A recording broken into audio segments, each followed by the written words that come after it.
abogado, kung saan magsisilbing patas na hurado. Hindi ko to dapat ipagwalang gibo.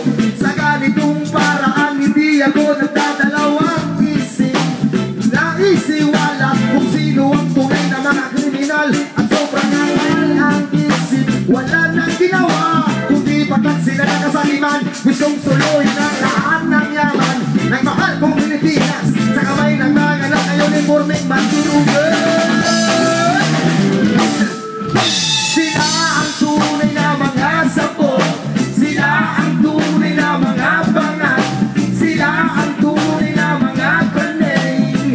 Sila ang tunay na mga kriminal. Sila ang tunay na mga sapo. Sila ang tunay na mga bangat. Sila ang tunay na mga kaneng. Sila ang tunay na mga kriminal. Diba? Diba? Diba? Diba? Diba?